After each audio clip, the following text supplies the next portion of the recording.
वीतराग विज्ञान नमो ताहि जाते भये अरहंतादि महान करि मंगल करि हो महा ग्रंथ करण को काज जाते मिले समाज सब पावे निज पद राज पावे।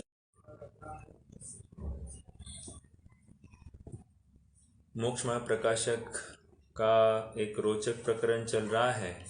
मंगलाचरण क्यों करना चाहिए इसकी बात हमने देख ली। अब मंगलाचरण करने के पश्चात पंडित साहब अपने ग्रंथ की प्रामाणिकता सिद्ध कर रहे हैं। मैं जो कुछ कहूँगा सत्य कहूँगा, या जो कुछ लिखूँगा सत्यार्थ पद ही लिखूँगा, सत्यार्थ पद के अलावा अन्य कुछ भी नहीं लिखूँगा। और इस बोध के माध्यम से वे अपनी बात को प्रारंभ कर रहे हैं और वे इसमें अपनी प्रामाणिकता पेश कर रहे हैं। और प्रामाणिकता पेश करना अर्थात वे अपना आधार एक केवल ज्ञान को आधार बना रहे हैं। कह रहे हैं कि सबसे पहले महावीर भगवान हुए और महावीर भगवान के पश्चात ये अनेक अनुबद्ध केवली हुए। अनुबद्ध केवली के बाद में कुछ श्रुत केवली हुए। श्रुत केवली के पश्चात कुछ अंग के पाठी हुए और ऐसी ही मौखिक परंपरा जिनागम की चलती रही, जिसमें महावीर से उपदेश गंधर्वों को मिला, गंधर्वों का आगे फिर आचार्यों को मिला, आचार्यों से उनके प्रआचार्यों को मिला। तो ये ऐसी सिलसिला बढ़ते बढ़ते आज तक अनेक अनेक मुनियों द्वारा, विद्वानों द्वारा वो बढ़ता बढ़ता हम तक यह ज्ञान आ पहुंचा है। और इसमें मिलावट की गुंजाइश नहीं है, क्योंकि यह डायरेक्ट परंपरा से आया है। जैसे बंगाल में गंगा है तो वो उसमें हमको शंका नहीं है कि ये हिमालय से निकली है या नहीं, क्योंकि जो वहाँ से फ्लो होती आई है ये उसी का एक प्रतीक है कि यहाँ पर पानी है, अर्थात वहीं से निकल कर आया है। उसी प्रकार यहाँ पर कह रहे हैं कि यह परंपरा से हमको ऊपर से ही आया है, इसलिए हम हमारे बुद्धि अनुसार कुछ भी नहीं कहेंगे, हम मात्र रचनाएं अपने हिसाब से करेंगे। लेकिन जो कोई पद होंगे अर्थात सत्यार्थ पद जिसका केवली भगवान ने निरूपण किया है, उन या गणधर भगवान ने जिनकी सूत्रबद्ध रचना की है, उनके अनुसार ही हम बात रखेंगे। कल उदाहरण देखा था, जैसे बिल्डिंग बांधनी है तो बिल्डिंग बांधने के लिए उसकी डिज़ाइंस अलग अलग हो सकती है, लेकिन रॉ मटेरियल तो एक ही लगता है। तो और एक ही लगता है और अपने उदाहरण में एक ही दुकान से लाया जाता है। तो ऐसी ही बात यहाँ पर है कि ये केवली के दुकान से माल आया है और भले ही अनेक अनेक आचार्यों द्वारा उसका प्ररूपण हुआ है, लेकिन सब उनके अनुसार ही हुआ है और वही बात हम तक पहुंची है परंपरा से। ये रिले रेस के जैसा है, बैटन हैंड ओवर हुआ है और हमको भी इन शास्त्रों का ज्ञान हुआ है। बहुत ही मार्मिक बात वहाँ पर पंडित साहब बता रहे हैं। कह रहे हैं कि इसमें इस परंपरा में आते आते ये ये जो ग्रंथ जो है इनको बहुत कठिनाइयों से गुजरना पड़ा है। आपको मालूम नहीं है कि कितनी कठिनाइयों से ये ग्रंथ आज हम तक पहुँचे हैं। तो उसका दाखला देते हुए वे कह रहे हैं कि एक तो ये जो ग्रंथ है इसको तो दुष्टों ने इनका नाश कर दिया, एक। दूसरा कह रहे हैं कि ये ऐसे कुछ ग्रंथ हुए कि जिनको दीमक ही खा गए, कोई पढ़ा नहीं किसी ने और दीमक खा गए, वे नाश को प्राप्त हो गए। और तीसरा कह रहे हैं कि ऐसे बहुत से ग्रंथ हैं जिनका अभ्यास या जिनकी भाषाई हमारे ज्ञान गोचर नहीं, हम समझने के ही पात्र नहीं है। ऐसे 3 प्रकार के ग्रंथ हैं जो लुप्त से हो गए हैं क्योंकि हम उसको समझ नहीं पा रहे हैं। तो और इसमें उनका एक शल्य भी प्रकट हुआ कि जो हमने शास्त्रों को पढ़ा नहीं है, यही हमने जिनवानी के प्रति की गई कृतज्ञता है। अर्थात हमने हमारे ऊपर जो परम उपकारी थी हमारी यह जिनवानी माँ, उसके प्रति जो कृतज्ञता है कि हमने उसके प्रति अपना मुंह फेर लिया, यही कृतज्ञता है। और जिसके बलस्वरूप हम उसकी भाषा को समझने के लिए असमर्थ हुए, और यही कारण हुआ कि धर्म का या शास्त्रों का लोप होने का कारण बन गया है। ये एक बात आई। एक बेंजामिन फ्रैंकलिन नाम के अमेरिका में एक बहुत एक नामी फिलोसोफर हुए हैं, और उनके जीवन का एक किस्सा है। मैं उस किस्से को सुनाकर अपने बात को थोड़ा सा आगे बढ़ाऊंगा। हुआ ऐसे कि वे लिटरेचर भी लिखते थे, फिलॉसफी भी बहुत अच्छी थी, एक पॉलिटिशियन भी थे, आदि काफ़ी खूबियाँ थी उनमें। तो उनमें एक समय का ऐसा प्रसंग है कि वैसे ज़्यादा अमीर तो नहीं थे, हैंड टू माउथ एग्जिस्टेंस वाले थे। एक दिन ऐसे हुआ कि कोई उनके पास एक याचक आया और उसने किसी कामवश उनसे पैसे की मांग की। उसके किसी घर वाले को डॉक्टर के पास दिखाने का कोई प्रसंग बना था, तो इसलिए उसने पैसे की मांग की। इन्होंने एक क्षण का भी विचार न करते हुए अपने पास जितने भी पैसे थे उसमें से उसको निकाल कर, उसको जेब में से निकाल कर दे दिए। वहाँ बैंक बैलेंस की तो बात नहीं थी, क्योंकि इनका भी क्या बहुत बड़ा चरितार्थ नहीं था। हवा हमेशा एक सी नहीं रहती है, कर्म का जो फ्लो है वो भी एक सा नहीं होता है, कर्म का पलड़ा भी निरंतर बदलते रहता है। और हुआ भी ऐसे कि जिसने इन फ्रैंकलिन बेंजामिन से जो पैसे मांगे थे, मदद मांगी थी, उसका कुछ ही काल बाद उसका काया पलट हो गया। वो बहुत अमीरता को प्राप्त हो गया, अर्थात उसके पास बहुत धन आदि आ गए। और फ्रैंकलिन बेंजामिन, इनका भी काल असाधारण रूप से बदल गया, और यहाँ तक कि वे वहाँ के एक बड़े नेता के रूप में वहाँ पर प्रकट हुए। तो जिसने इनसे वे पैसे मांगे थे, तो वो उनको ब्याज समेत उनको लौटाने गया। तो पहले तो उन्होंने उसे पहचाना भी नहीं, एक दूसरी बात, जब उन्होंने कहा कि हमने आपसे पैसे लिए थे, तो उनको बात याद नहीं आई, तो उन्हें प्रसंग को याद करा कर दिया जाना पड़ा। और जब उनको सारा प्रसंग ज्ञात हुआ और इसकी इच्छा उसने प्रदर्शित की कि ये अपने पैसे लौटाना चाहता है, तो उन्होंने हंसकर एक बात कह दी जो बहुत हमारे वर्तमान प्रसंग में हमारे लिए एक प्रेरक बात हो सकती है। उन्होंने कह दिया कि ये पैसे आप उसको दो जिसे इसकी बहुत ज़रूरत है। जैसे आपको उस समय में बहुत ज़रूरत थी, वैसे ही अब आप ऐसे किसी व्यक्ति को ढूंढो जिसे इनकी बहुत ज़रूरत है। मुझे उनकी ज़रूरत नहीं है, क्योंकि मैंने तो जब दिया मैं तो उसके बारे में भूल गया था, क्योंकि मैंने आपको कर्जा नहीं दिया था, मैंने तो आपको मदद की थी। तो इतनी बात कहकर वो बात ख़त्म हो गई।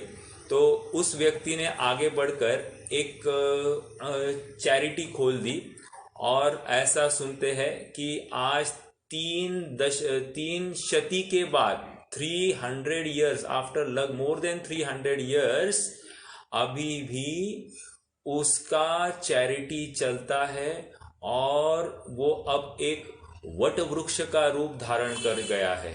अर्थात एक आदमी ने जो दान दिया था उसका अब इतना बड़ा व्यापक रूप आया है कि वो वट वृक्ष को धारण हो गया। वट वृक्ष क्यों कहते हैं? क्योंकि वट वृक्ष सबसे बड़ा वृक्ष माना गया है, तो इसी रूप से उसका विस्तार बहुत बड़े पैमाने पर हो गया है और ऐसे ही अनाथ या जरूरतमंदों को वो मदद करता है। ये प्रसंग तो हमको घटना के रूप में दान की मुख्यता से बात आ रही है।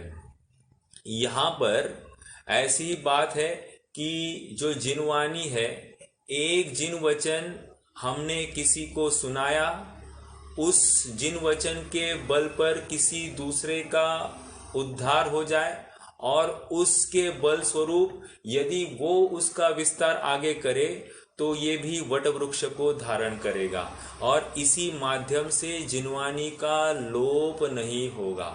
मैं तो इतना उदाहरण जो देने का मेरा यत्न था, जिनवानी जो लुप्त होने के लिए जा रही है, ऐसा ही जो उनका शल्य भी था, तो वो शल्य के प्रति हमारा जो उत्तरदायित्व इतना ही बनता है कि हम जिन वचनों को पढ़ें, सुने और औरों को सुनाएं। जिनसेन स्वामी हुए, जिनसेन स्वामी ने तो जब दीक्षा ली, उन्होंने प्रतिज्ञा ली थी कि मैं डेली 100 जैन बनाऊंगा, मतलब 100 जनों को जैन बनाऊंगा, ये उनकी प्रतिज्ञा थी। इस मतलब इतने कठिन और कठिन मार्गों से बढ़ता हुआ जैन धर्म आगे बढ़ा है। कितने तो लोगों ने उसके ऊपर आक्रमण किए, लेकिन जो जिनवानी का विशेष लोप हुआ है वो हम और आपके अनभ्यास के कारण लोप हुआ है। और यही यदि हम चाहते हैं कि हम इस जिनवानी को इस पंचम काल के अंत तक बनाए रखें, तो हमारा ये कर्तव्य बनता है कि हम हमारे इर्द गिर्द वालों को इसमें जोड़े, इस मिशन में, और उनको सच्चाई का मार्गदर्शन करें। अब थोड़ा सा आगे बढ़ना है। पेज नंबर 11 पर अपनी बात कहने जा रहे हैं। बहुत ही मार्मिक प्रकरण है। पढ़ते हैं हम। पढ़ते हैं मतलब क्या है, देखिए, जैसे एक एग्जाम्पल दूं आपको, तो आपको एक उनकी थॉट प्रोसेस क्या होगी इसका भी ज्ञान होगा। जैसे पढ़ने में तो कोई विशेष बात नहीं है, लेकिन इनकी थॉट प्रोसेस को समझना जरूरी है। ये इतनी बातें क्यों दे रहे हैं? अभी भी प्रकरण क्या चल रहा है? वैसे अभी भी प्रकरण ये उनकी ग्रंथ की प्रामाणिकता का ही चल रहा है। और ग्रंथ की प्रामाणिकता में सबसे पहले उन्होंने क्या बात रखी है? उन्होंने परंपरा को उद्धृत किया है। ओके, परंपरा को उद्धृत किया है, और वैसे ही जिन वचन अभी भी हम तक वे ही पहुंचे हैं और उसके अनुसार ही हम बात करने वाले हैं। ओके, ये उन्होंने प्रामाणिकता के रूप में बात रखी। अब दूसरी पेशकश कर रहे हैं। अब क्या कह रहे हैं? जो जिन वचन आए हैं वे जिन वचन कौन कौन है, अर्थात वे अब अपना बायोडाटा लिख रहे हैं। बायोडाटा लिख रहे हैं मतलब जैसे कोई नौकरी के लिए किसी कंपनी में जाता है तो सर्वप्रथम उसको पूछा जाता है, tell me about yourself. Tell me about yourself मतलब क्या होता है कि इसका पास्ट कैसे था इसका एक अंदाजा आता है, और दूसरा अबाउट योरसेल्फ कहकर वे ये भी सुनना चाहते कि ये भविष्य के बारे में इसके ज्ञान में क्या दिशा है, क्या सोच है, ये भी समझना चाहते हैं। और उसके बल स्वरूप सामने वाले को कॉन्फिडेंस आ जाता है कि यह जीव हमारे ऑर्गेनाइजेशन में काम करने के पात्र है, और फिर उसको यथा योग्य सैलरी दी जाती है। वैसे ही यहाँ पर अब पंडित साहब जो बात रख रहे हैं, कह रहे हैं ये जो जिनवानी है, उन जिनवानी में से हमने कैसे शास्त्रों को पढ़ा है, समझा है, और किस प्रकार हमारा ज्ञान उन शास्त्रों के बारे में वर्तता है, ऐसा वे बताने जाएंगे। थोड़ा सा हम उनकी ही भाषा में समझने की कोशिश करते हैं, और जैसा प्रसंग आता है तो उसको समझेंगे। हाँ बोलिए भैया, प्रश्न है क्या? हाँ, प्रश्न है कि ये पंडित जी साहब ने इतना डिटेल में सब प्रामाणिकता और ये ट्रेसेबिलिटी दी है, परंपरा का ये दिया है, तो इसका मतलब है कि वहां पे उस वक्त या पंडित जी साहब को कुछ आभास होगा कि कुछ ऐसी क्या होंगी कि जिसका उन्हें ये प्रमाण देना पड़ रहा है, ऐसा कुछ बिल्कुल परिस्थिति बिल्कुल था बिल्कुल थी क्या? सही बात है आपकी, और उसको वे आगे भी उजागर करेंगे। वो प्रश्न स्वयं खड़ा करने वाले हैं। जैसे आकाश भैया पूछ रहे थे ना, प्रश्न कौन कर रहा है तो प्रश्न वे स्वयं कर रहे हैं, क्योंकि उनको मालूम है कि लोगों के मन में ऐसा एक कोई ना कोई शंका है, और इसीलिए वे अपनी प्रामाणिकता के लिए इतना जोर दे रहे। एक बार प्रामाणिकता सिद्ध हो जाए तो फिर आगे ग्रंथ पढ़ने में फिर वहां पर प्रश्न चिन्ह खड़ा नहीं होगा, ये बात सही है या गलत है, ये प्रश्न नहीं होगा। जो कुछ है निप इट एट द बड। मतलब क्या, प्रारंभ में ही हम अपनी पूरी 100% हम प्योर है इसकी हम एक सील लगा दे। इसके बाद में फिर अब आगे कुछ भी बात नहीं होगी। आप उनके शब्दों का गौर करना, हम आज पढ़ेंगे वो, आप उन शब्दों से पकड़ सकते कि उनका अप्रामाणिक बातों के प्रति कितना भय था, ये हमको ख्याल में आएगा। चलो पढ़ते हैं अपन, ठीक है। हमने इस काल में यहां अब मनुष्य पर्याय प्राप्त की है। बहुत बड़ा सार है इसमें।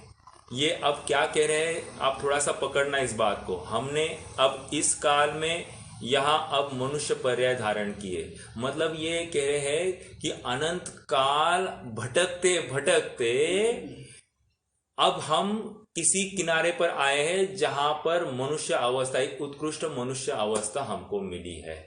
तो सबसे पहले ये कह रहे हैं कि भली होनहार से हमको यहाँ पर, होनहार इन द सेंस बहुत पुण्य का व्यय करके हमको ये मनुष्य पर्याय की प्राप्ति हुई है। मतलब एक यात्री को देख रहे हैं स्वयं को कि ऐसी ही भव की परंपरा चलती है, उसमें एक ये स्टेशन आया है, मनुष्य पर्याय नामक स्टेशन आया है। और मनुष्य पर्याय नामक स्टेशन आने पर हमारे करने योग्य कार्य जो होते हैं वो उसकी बात अब आगे बताएंगे।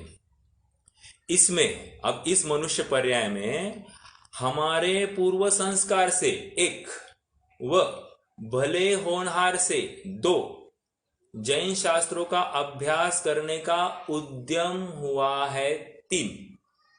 Can anybody find out some important get मतलब takeaways from this sentence? मैं फिर से पढ़ता हूं।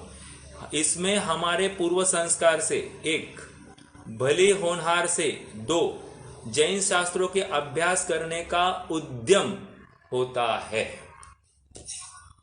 भैया समवाय की बात है। बहुत अच्छा, एक तो समवाय की बात है, बराबर है। कौन से समवाय वैसे कोई बता सकते हैं आप?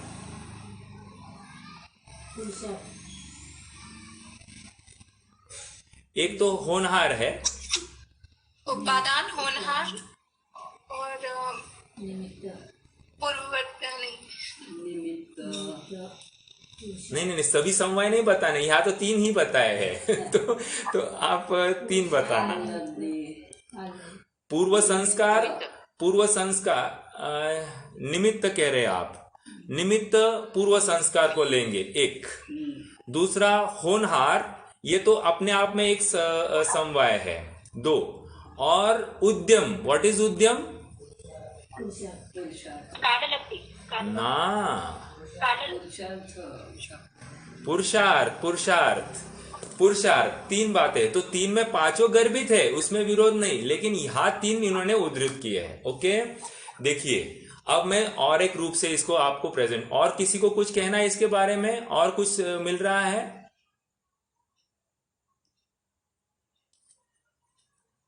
मनुष्य पर्याय की दुर्लभता से हमें ठीक है, वो तो पहले ही बात आ गई, ये परंपरा आ गई, लेकिन मुझे इस सेंटेंस की बात चाहिए। हमारे पूर्व संस्कार से 1 भले होनहार से 2 जैन शास्त्रों के अभ्यास करने का उद्यम हो रहा है। देखो, पुण्य, अतिशय पुण्य। हाँ, नॉट ओनली पुण्य, दिस इज अ विशेष पुण्य, सातिशय पुण्य। देखो, पुण्य के उदय में हमको तो घर बंगला रुपया पैसा सब एसी आदि व्यवस्था ये सब हो जाती है, ये तो पुण्य, इसको कहने की जरूरत नहीं पड़ती है। लेकिन यहाँ पर पूर्व संस्कार कहकर पूर्व में मैंने बीज बोया है, जिन वचनों को समझने का या तत्व निर्णय करने का जो बीज बोया है, उस बीज के फलस्वरूप मैं यहां पर खड़ा हूं, ये वो कह रहे हैं। अब यहां पर वो बात नहीं लगाना भरत जी वाली। भरत जी के जो 923 पुत्र है उनका तो कोई संस्कार नहीं था, तो वो एक अपवाद कथन है ये। लेकिन जो राजमार्ग है वो ऐसा ही होता है कि पूर्व में हम स्वयं को संस्कारित करें। कब तक? जब तक हम मोक्ष की प्राप्ति नहीं करें तब तक। ये बात, ये एक राजमार्ग है। अपवाद मार्ग में कोई जीव ऐसा विरला डायरेक्टली 2 इंद्रिय से चढ़कर जैन कुल में जन्मे और जैन कुल से जन्मकर डायरेक्टली मुक्ति को प्राप्त करे, ये बहुत रेयर केस है। लेकिन ये तो हमारे लिए पुरुषार्थ का कारण है कि अगर वो कर सकता है तो हम भी कर सकते हैं। बट यहां पर वो बात नहीं है। यहां पर कह रहे हमने पूर्व में कोई ऐसा विशेष पुण्यार्जन किया होगा, ऐसे विशेष तत्व निर्णय किया होगा जिसके फलस्वरूप, या विशेष शास्त्रों का अभ्यास किया होगा जिसके फलस्वरूप आज हमको पूर्व संस्कार से जिन वचनों में रमन करने का भाव हो रहा है। तो यहां पर पूर्व संस्कार की बात कह रहे, अर्थात भूतकाल को वे याद कर रहे हैं। हमारा भूतकाल अच्छा ही होना चाहिए। ओके, ये समझ में आ रहा है क्या? दूसरी बात, भले होनहार से, भले होनहार मतलब क्या? अच्छा भविष्य, भविष्य काल। हमारा भविष्य भी अच्छा है। He is very confident on this thing also. मतलब वे दो बातों को साइड कर रहे हैं कि मेरा भूतकाल अच्छा है और मेरा भविष्य भी अच्छा है। और भविष्य अच्छा है इसके लिए क्या प्रमाण दे रहे हैं? देखो, जैन शास्त्रों के अभ्यास का उद्यम हुआ है, अर्थात वर्तमान मेरा पुरुषार्थमयी है। This is a learning for all of us कि हमको यदि हमारा भविष्य ब्राइट करना है तो हमको और कुछ नहीं करना, वर्तमान में जैन शास्त्रों को पढ़ने का और उनके अभ्यास का उद्यम करना है। नॉट ओनली पढ़ना, पढ़कर उनका अभ्यास करना। अभ्यास is application. Application in the sense कि हम उनके बारे में यथार्थ निर्णय करें, यथार्थ निर्णय करें। जैसे फॉर एग्जाम्पल, मान लीजिए हमारी कोई बाजार की वस्तु का त्याग नहीं हो रहा है।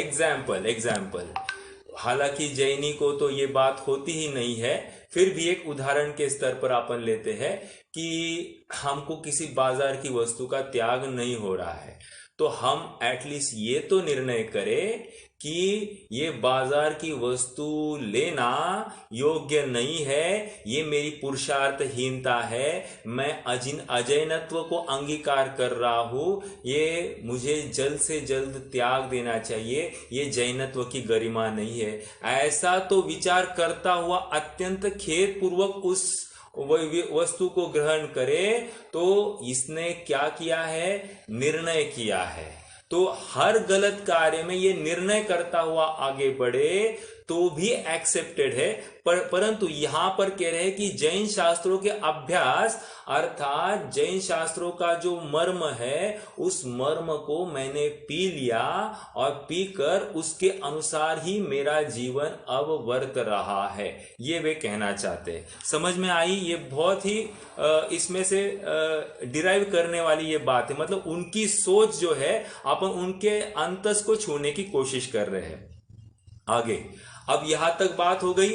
उन्होंने तीन बातें कही। पूर्व संस्कार वेरी इंपॉर्टेंट। सेकेंड, यहां पर होनहार आगे है, और होनहार का प्रमाण क्या है? वर्तमान में हम पूरा जिनागम में स्वयं को झोंक रहे हैं, जिनागम के अनुसार ही हमारा जीवन है, यही प्रमाण है कि हमारा भविष्य भी अच्छा है। ओके, क्या कॉन्फिडेंस है? ये कॉन्फिडेंस देखो, मरण का भय उसे नहीं है जिसने पापाचार में अपना जीवन ढलाया नहीं है, जिसने जिनागम के प्रति एकदम प्रामाणिकता की है, उसको मृत्यु आज ही आ जावे, अथवा लाखों वर्षों तक जीवू या मृत्यु आज ही आ जाए। तो वो इतना निर्भर क्यों है?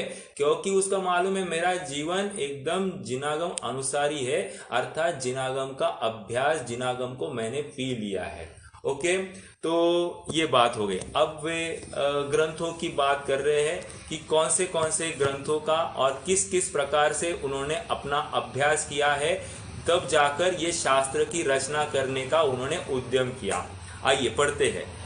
जिससे व्याकरण 1, न्याय 2, गणित 3।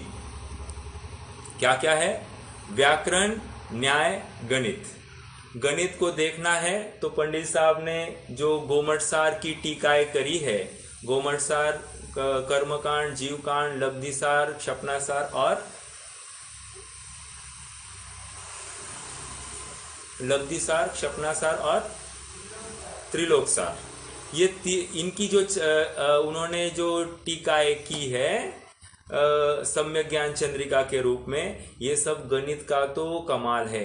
अर्थात गणित का अभ्यास होना चाहिए, ये कह रहे हैं। एक दूसरा, न्याय मतलब जहां पर स्वमत का मंडन और परमत का खंडन होता है उसको न्याय कहते हैं। तो न्याय को अगर पढ़ना है या समझना है तो इसी ग्रंथ का 5वां अधिकार उसके लिए प्रमाण है। अर्थात न्याय की बात रखने के लिए उनका जो अभ्यास है वो 5वें अध्याय के आधार से हमको उनकी न्याय का विशेषता हमको ख्याल में आती है। और तीसरा, व्याकरण। व्हाट इज व्याकरण? व्याकरण में जो वर्णमाला होती है या फिर जो संधि होती है या जो समास होते हैं, इनका यथार्थ ज्ञान वो उनको उस व्याकरण के माध्यम से हुआ है। अर्थात देखो, जिनवानी पढ़ना है तो इन सब बातों का अभ्यास होना। आपको ज्ञात होगा कि डॉक्टर भारिल जो है वे भी कहते हैं यदि हमारी यौवन अवस्था है तो हमको 2-3 साल न्याय के विषयों का अभ्यास करने में व्यतीत करना चाहिए, ये वे कहते हैं। हाँ, यदि हमारी वृद्ध अवस्था की तरफ हमारी गाड़ी झुकी है तो फिर हमको तो द्रव्यानुयोग के पूरक जो विशेष शास्त्र है उनके ही ज्ञान में प्रवृत्ति ज़्यादा अभीष्ट है। लेकिन न्याय का अगर समय है हमारे पास तो न्याय के ग्रंथों का अभ्यास होना जरूरी है।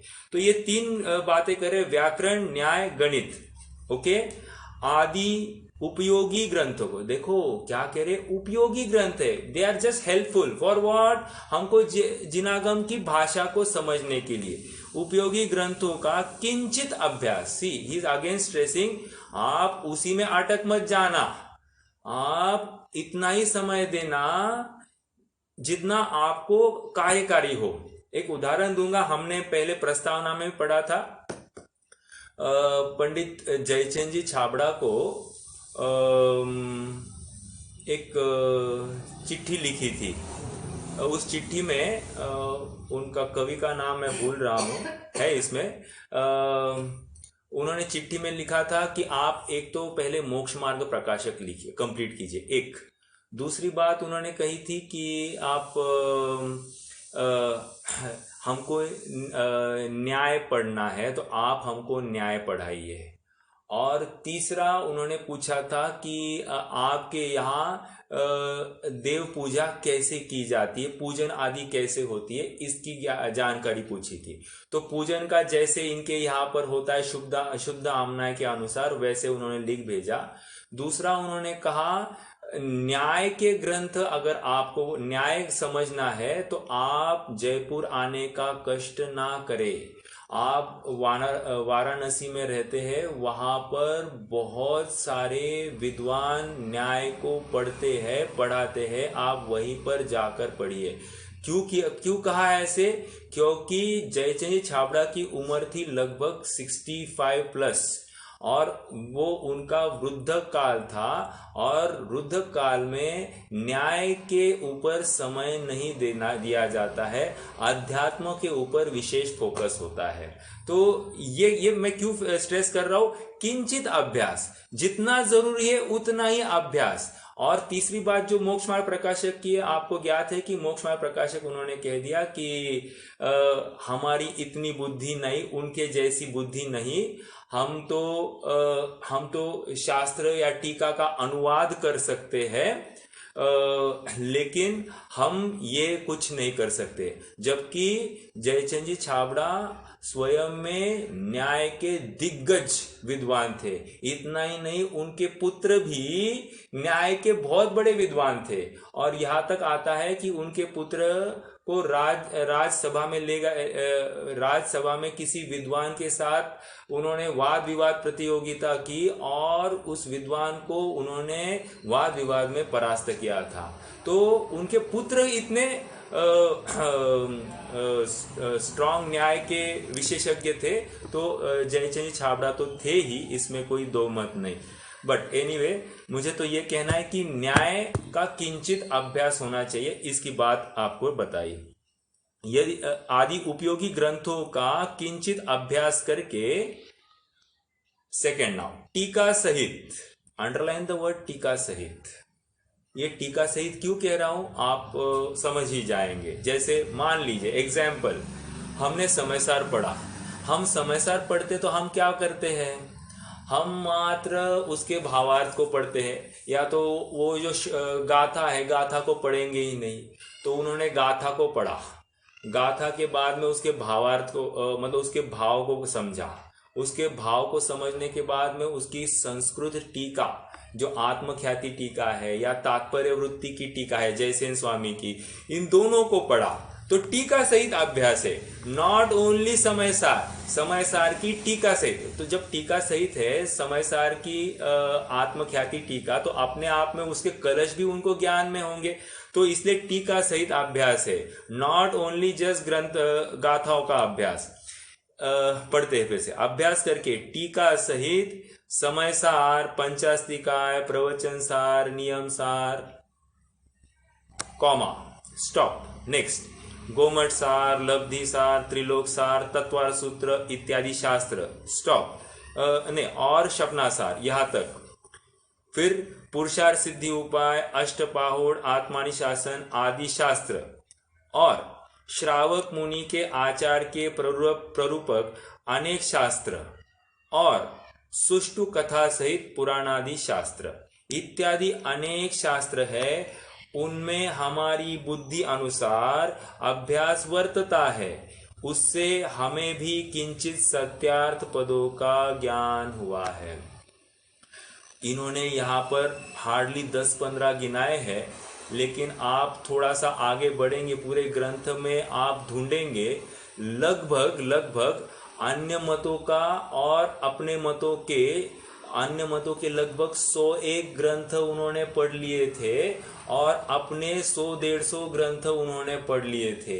इतने ग्रंथों का अभ्यास टीका सहित इनका हुआ था। In a very small short span of 47 years उन्होंने इतना सब ज्ञान अर्जन किया था। माइंड यू वेल, ये गृहस्थ थे, ये भी हैंड टू माउथ एग्जिस्टेंस वाले व्यक्ति थे, अर्थात उनको नौकरी के लिए सिंघाना में काम, मुनीम का काम करना पड़ता था। तो कोई ऐसा नहीं था कि कोई लेवरेज था उनके लिए या उनके लिए कोई इजीनेस था। उनको भी बहुत काम करते हुए इन सब शास्त्रों का अभ्यास उन्होंने किया है।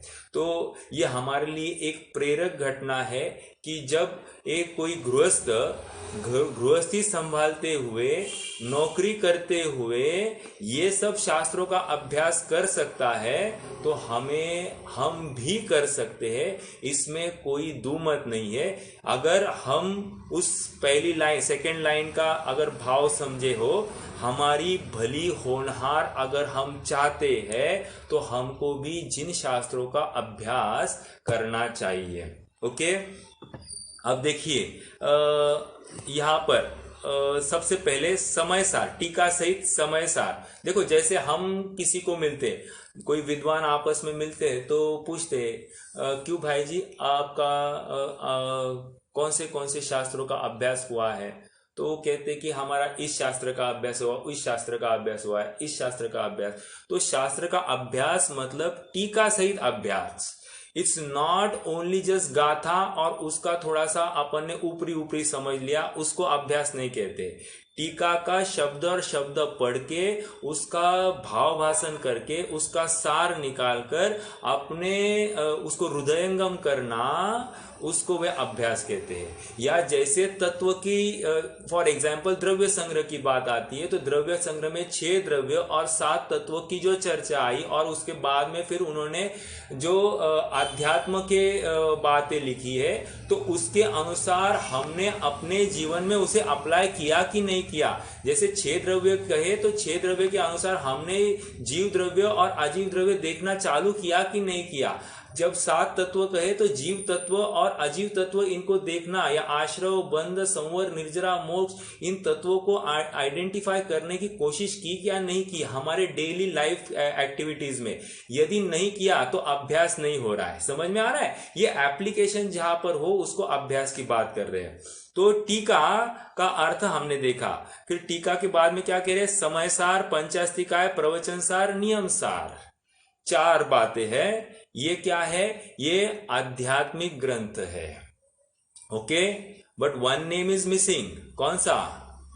अष्टपाहुड़। अष्टपाहुड़, लेकिन अष्टपाहुड़ को उन्होंने आगे लिखा है।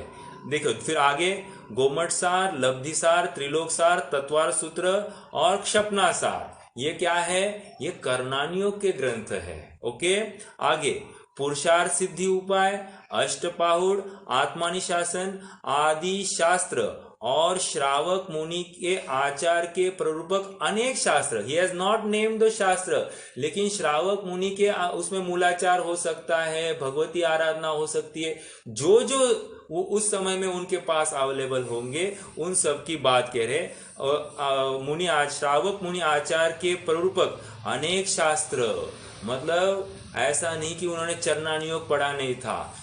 द्रव्यानियोग के मास्टर, कर्णानियोग के मास्टर, चरणानियोग के मास्टर आगे बढ़े।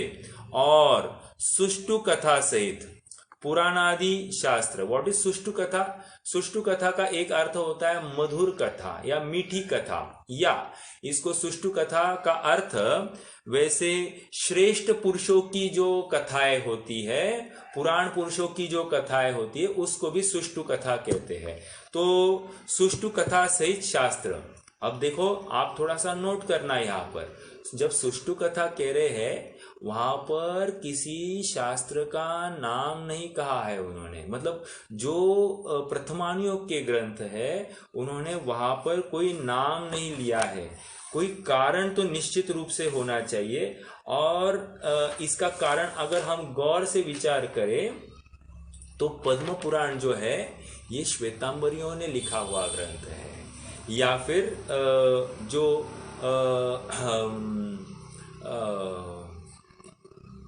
कृष्ण पुराण कौन सा, हरिवंश पुराण जो है, हरिवंश पुराण जो है वो काष्टा संघी वाला लिखा गया ग्रंथ है।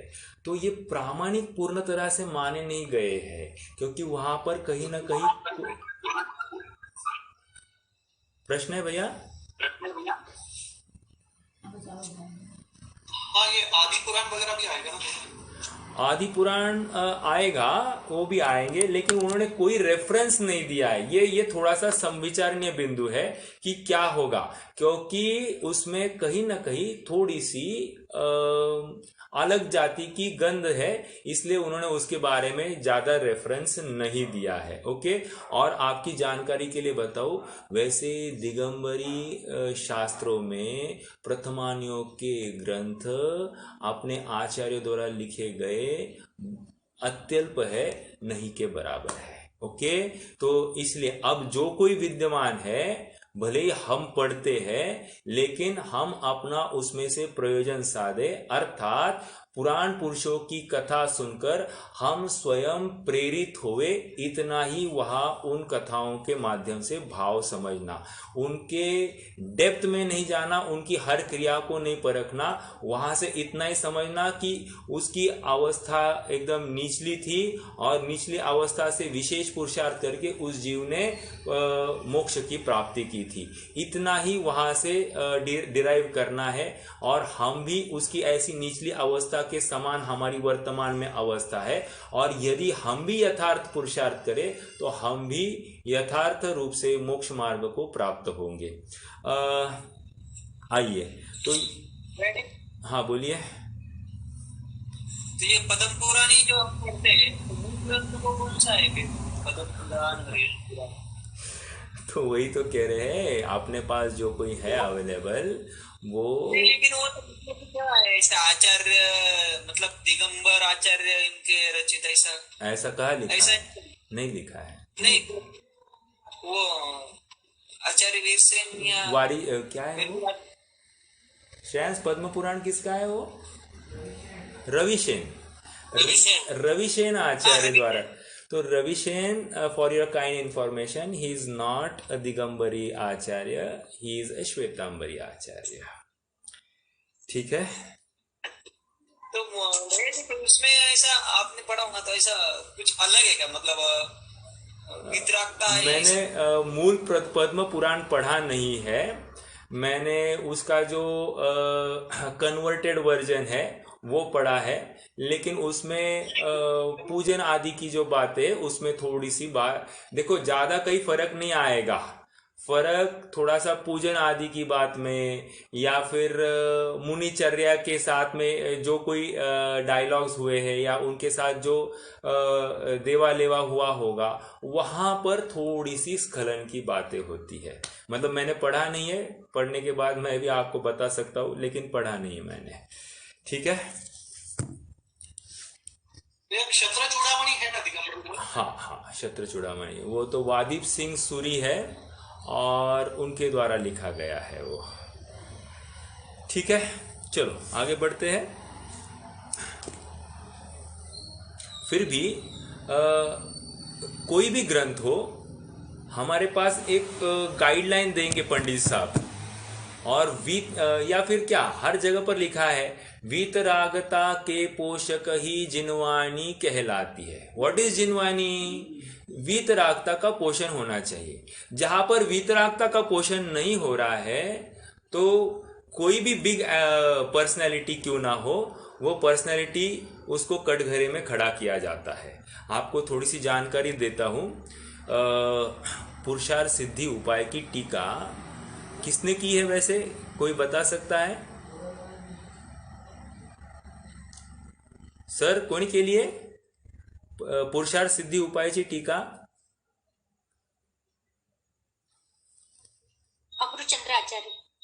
टीका वो तो ग्रंथ लिखा अमृतचंद्र स्वामी ने, मैं टीका की बात कर रहा हूँ। साहब ने भी लिखी है। राइट, पंडित टोडरमल साहब ने लिखी है, लेकिन आपकी जानकारी के लिए बताऊं कि पुरुषार्थ सिद्धि उपाय और मोक्ष मार्ग प्रकाशक वे साइमल्टेनियसली लिख रहे थे, और उसकी पूर्णता दोनों ग्रंथ अपूर्ण है। अब पुरुषार्थ सिद्धि उपाय की जो टीका पूर्ण की है वो दौलत राम जी कासलीवाल ने पूर्ण की है, और आप उसमें एक प्रकरण देखोगे लगभग 250 गाथा के आसपास है। वहाँ पर श्रावक रात्रि में इलायची आदि खा सकता है, ऐसी बात आई है। अब ये बात जो है इसमें बहुत बड़ा प्रश्न चिन्ह खड़ा होता है। क्यों? क्योंकि ये जैनी की बात नहीं है। कहाँ से आई, किसने डाली, ये हम नहीं जानते, लेकिन यथार्थ के नाम पर हम कुछ भी बात लेंगे, ये बात योग्य नहीं, क्योंकि उसमें वितरागता का पोषण तो नहीं हुआ है, ये हमको उसमें समझना चाहिए। ओके, तो ये वहां की बात है, थोड़ा सा आप उसमें मतलब हर जगह पर हमको सतर्क रहकर पढ़ना है। बाबा वाक्यम प्रमाणम वाला ये अपना जैन धर्म नहीं है। अपना जैन धर्म परीक्षा प्रधानी है। यद्यपि जिनवरों के अनुसार ही चलना है, ऐसा होते हुए भी जिनवरों की परीक्षा करना ये हमारा परम कर्तव्य है। और ये कर्तव्य देखो, हमारा हक नहीं कह रहे हैं, अधिकार नहीं, कर्तव्य है। कर्तव्य मतलब ड्यूटी। देखो एक उदाहरण देता हूं।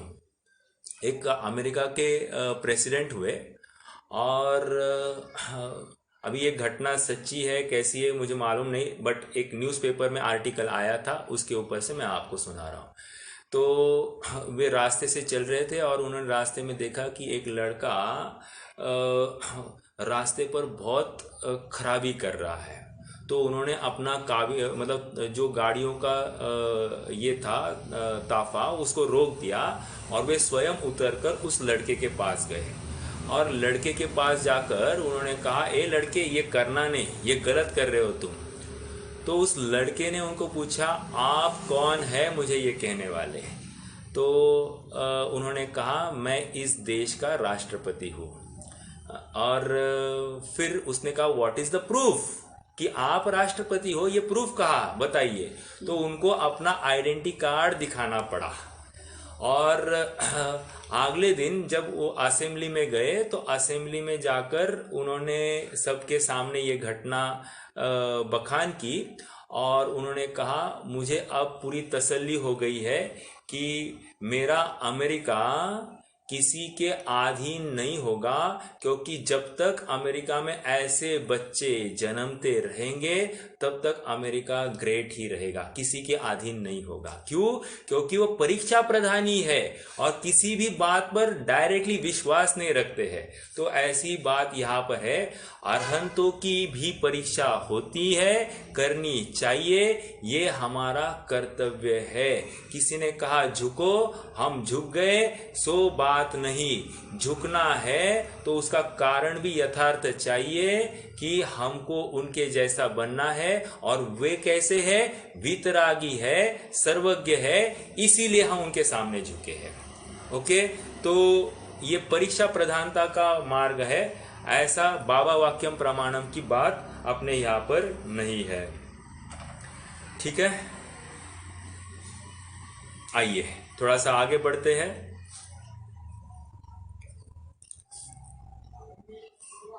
हाँ, सुष्टु कथा सहित पुराण आदि शास्त्र इत्यादि अनेक शास्त्र है, उनमें हमारी बुद्धि अनुसार, अंडरलाइन द वर्ड बुद्धि अनुसार अभ्यास वर्तता है। उससे हमें भी किंचित सत्यार्थ पदों का ज्ञान हुआ है।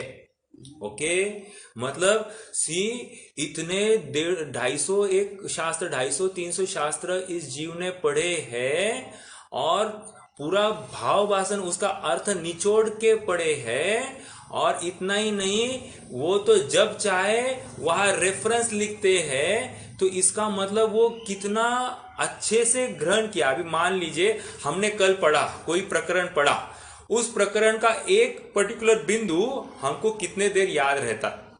तो शायद रहता होगा। क्यों?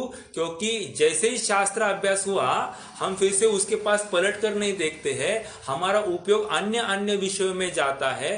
तो ये बात हमारे ज्ञान से ओझल सी हो जाती है। फिर अगले दिन जब फिर से कोई रिवाइज करते हैं तो हमको फिर से रिकॉल होती है, हमारे धारणा में जो बात बैठी है वो रिकॉल होती है और हमको लगता है हाँ, हमने ये कल सुना था, इतना याद आता है।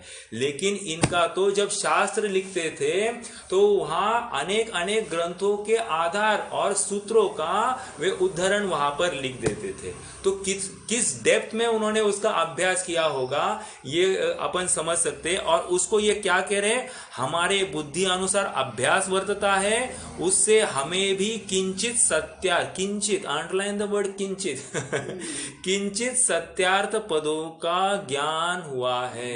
कितनी विनयता है, कितना मतलब वो जब किसी भी वृक्ष को फल लगते हैं तो नीचे की ओर झुकता है। सो ऐसी इनकी बात दिखती है। इतना ज्ञानी व्यक्तित्व होते हुए भी वो कहते हैं कि मैं अल्प, आगे कहेंगे, मैं अल्प बुद्धि हूँ और मुझे किंचित शास्त्रों का अभ्यास हुआ है। तो कितनी सरलता, वो होता है ना, उथळ पाण्याला खळखळाट जास्त, वो empty vessels make more noise. तो वही बात है, जिसको ज्ञान नहीं है वो अपनी वो अपने मुंह मियाँ मिट्टू सब जगह पर अपनी तारीफ करते घूमता है, और जिसको यथार्थ ज्ञान है उसको यत किंचित भी विकल्प नहीं आता है कि मैं किसी को जाकर कहूँ कि मुझे इतने चीज़ों का ज्ञान हो गया है, क्योंकि हीरा मुख से ना कहे बड़ो हमारो मोल। ठीक है, आगे बढ़ते हैं। बहुत विचार इसमें बाकी है, लेकिन चूंकि अपने पास इतना ज़्यादा समय भी नहीं कि अपन एक एक के पीछे इतना समय दे, जैसे भाव आया वैसे खुलता जाएगा या आगे पीछे अपन करते ही रहेंगे। आगे बढ़ते, पुनश्च इस निकृष्ट समय में, अगेन अंडरलाइन द वर्ड निकृष्ट। वाई निकृष्ट? हमको, हम में से हाथ दिल पर हाथ रखकर कहना, कितने जनों को लगता है ये निकृष्ट काल है या हम निकृष्ट काल में जन्मे हैं? ऐसा खेद हमें किसी को होता है या नहीं? जैसे फॉर एग्जाम्पल थोड़ा सा आपको याद कराओ, छठा काल कैसा है? छठा काल, उसको हम निकृष्ट मानते हैं कि नहीं मानते हैं? कौन चाहता है छठे काल में जन्म लेना? मनुष्य जन्म है, मनुष्य जन्म, कौन चाहेगा छठे काल में जन्म लेना? कोई भी नहीं। अर्थात हम कैसा मान रहे छठे काल को? निकृष्ट मान रहे हैं। अब आप चौथे काल में चलिए। चौथे काल में अपन प्रथमानुयोग की एक घटना को याद करते हैं, दो घटनाएं, इनफैक्ट अपन एक घटना को लेंगे। विभीषण रावण के खेमे को छोड़कर राम के खेमे में आ गए हैं। और क्यों? क्योंकि उनको जो कोई उनके सगा भाई जो कर रहा है वो अन्याय भाषित हुआ, नीतिपरक भाषित नहीं हुआ, इसलिए अन्याय का पक्ष छोड़ के वे न्याय के पक्ष में आ गए थे। लेकिन जैसे ही वो यहाँ पर आ गए तो सभी जो लक्ष्मण एंड टीम है ये सब उत्तेजित हो गए, ये कोई रावण का षड्यंत्र है, मैं इसको मतलब हमको इससे सावधान रहना चाहिए। तो विभीषण ने जो बात उस समय कही थी वो बात मैं अभी यहाँ पर बताता हूँ। विभीषण कहते हैं, यदि मेरे मन में यत्किंचित भी आपके प्रति विरोध की भावना है तो मैं पंचम काल का मनुष्य बन जाऊं। मतलब पंचम काल का मनुष्य होना कितनी खराब बात है, ये उनके ज्ञान में, मतलब चौथे काल के जीवों को पंचम काल का मनुष्य भी निकृष्ट भाषित होता था। तो सो बात यहाँ पर आ रही, मैंने निकृष्ट शब्द का अर्थ खोला। पुनश्च इस निकृष्ट समय में हम जैसे मंद बुद्धियों के, देखो अंडरलाइन द वर्ड मंद बुद्धियों, मतलब मैं भी मंद बुद्धि हूँ, 300 शास्त्र को पढ़ने वाला मैं ऐसा मंद बुद्धि। समझना कितनी मतलब कितनी सॉफ्टनेस है उनके कथन में। क्यों मंद बुद्धि है? मंद बुद्धि गणधर आदि के ज्ञान के सामने अपना ज्ञान बहुत ओछा है, या केवल ज्ञान के सामने अपना ज्ञान ओछा है, या श्रुत केवलियों के ज्ञान के सामने अपना ज्ञान ओछा है, या मात्र एक अंग के ज्ञान के सामने भी हमारा ज्ञान ओछा है। इसलिए ये कह रहे हैं हम मंद बुद्धि है। समझ में आ रहा है? मंद बुद्धि कहने का कारण ये है। तो आगे चलकर प्रश्न करने वाले, आप स्वयं कह रहे आप मंद बुद्धि हो और मंद बुद्धि होकर फिर से शास्त्र की रचना कर रहे हो, क्या कारण है? तो वो आगे बताएंगे क्यों लिख रहे हैं, बट एज ऑफ नाउ स्वयं को मंद बुद्धि कह रहे हैं। जब आज पंडित साहब स्वयं को मंद बुद्धि कहते हैं तो हम अब स्वयं को क्या उपाधि दे? So called engineers, architects, doctors और वॉट एवर इट इज, मतलब जो कोई होगी, हम स्वयं को क्या उपाधि दे ये हम स्वयं आत्म परीक्षण करें। मतलब ये किसी के प्रति दोषारोपण या गाली नहीं है, ये तो एक वास्तविकता का भान कराना है कि हम जिनवाणी के प्रति कितने सतर्क और समर्पित है, जिसको लेकर हमको इस जिनवाणी का रस या परिपाक चढ़े, जिसको लेकर हम सुखी हो सके। पूरा ये इतना जो यत्न हमारा चल रहा है सुखी होने के लिए है। और यदि हम अमृत पीकर, जिनवाणी का दूध पीकर भी हम जहर ही उगल दे तो वो कार्यकारी नहीं, मतलब जहर ही उसमें से आउट, हमें उसका जहर का प्रभाव खत्म नहीं हुए तो हमने जिनवाणी को यथार्थ रूप से ग्रहण नहीं किया है। आइए थोड़ा पढ़ते हैं। पुनश्च इस निकृष्ट समय में हम जैसे मंद बुद्धियों से भी हीन बुद्धि के धनी बहुत जन दिखाई देते हैं। He is accepting I am मंद बुद्धि, लेकिन वेट ही सेइंग हमसे भी और दीनहीन मंद बुद्धि है, उन्हें उन पदों का अर्थ ज्ञान हो। इस हेतु धर्मानुरागवश देश भाषामय ग्रंथ रचने की हमें इच्छा हुई है। लाइट टू एनलाइटन, क्या कहते हैं? Light to enlighten. What is this light to enlighten? Light मतलब आप स्वयं प्रज्वलित हो और आप अपना थोड़ा सा झुकाव करो और दूसरे को भी प्रकाशित करो। लाइट टू एनलाइटन मतलब मुझे जो ज्ञान की प्राप्ति हुई है सत्यार्थ पदों की, हाँ, यहाँ पर लौकिक ज्ञान, रुपया पैसा माल या खान पान की व्यवस्था कैसे करने चाहिए, खान पान, इसकी this is not light to enlighten. यहाँ कह रहे लाइट टू एनलाइटन मतलब वितराग विज्ञान में कैसे बना जा सकता है, इसका ज्ञान देने के लिए आप प्रेरित हो जाओ। तो कह रहे हमें थोड़ा सा ज्ञान हुआ है और हमसे भी कुछ मंद बुद्धिहीन बुद्धि के धारी कोई जीव है, उनके प्रति करुणावश राग वर्तता है, उनके प्रति वात्सल्य भाव वर्तता है कि उनको कौन मार्ग दिखाएगा, इसलिए उनके लिए हम ये ग्रंथ की रचना करते हैं। आपको मालूम है आत्मसिद्धि शास्त्र मालूम है आपको? आत्मसिद्धि शास्त्र ये राजचंद्र जी द्वारा लिखा गया है। और राजचंद्र जी, आपको उनका लाइफ हिस्ट्री मालूम होगा। 33 साल की उनकी उम्र थी और 33 साल में लगभग 32 वर्ष तक, पहले 10-12 साल तो वैष्णव धर्म में थे। वैष्णव धर्म के बाद में फिर वे श्वेतांबर मत में कन्वर्ट हुए इन द सेंस श्वेतांबर का अभ्यास किया और उसके अनुसार उनकी मान्यता पुष्ट हुई। और उनके हाथ में जब समय सार आया, लगभग 31-32 ईयर्स ऑफ एज का हो गया था। उस समय में जब समय सार आया तब उनकी पूरी मान्यता दिगंबरत में कन्वर्ट हो गई थी। तो उनके किसी फॉलोअर ने उनको शास्त्र मतलब उनको जो शास्त्र के माध्यम से जो ज्ञान हुआ था उस ज्ञान को एक इजी भाषा में लिखने के लिए अनुरोध किया। तब जाकर उन्होंने आत्मसिद्धि शास्त्र 142 छंदों में उस शास्त्र की रचना की, जो भी अपने आप में शॉर्ट एंड स्वीट और सुगम है, समझने योग्य है कि वहां पर भी मोक्ष मार्ग कैसे होता है, आदि आदि सब बातें वहां पर है। मैं इतनी बात क्यों कर रहा हूं? क्योंकि उनको जो अर्थ की प्राप्ति हुई थी या जो ज्ञान की प्राप्ति हुई, उस ज्ञान को और थोड़ा सा सिंप्लीफाई करके वो बेसिक गुजराती लैंग्वेज में उन्होंने उसको डिलीवर किया, जिसको लेकर जो गुजराती भाई है उनको ज़्यादा संस्कृत प्राकृत का ज्ञान नहीं था, उनको देश भाषा में अर्थात गुजराती भाषा में उनको एक इजी मटेरियल मिल गया समझने, मोक्ष मार्ग समझने के लिए। उसी प्रकार यहाँ पर कह रहे हैं कि हम संस्कृत प्राकृत के तो ग्रंथ आज कौन समझ समझता है और कौन पढ़ता है। हमको तो व्याकरण भी समझ में नहीं आता है, कौन सी विभक्ति, ये भी अभी कोई पूछ ले तो ये भी हम कह नहीं पाते हैं।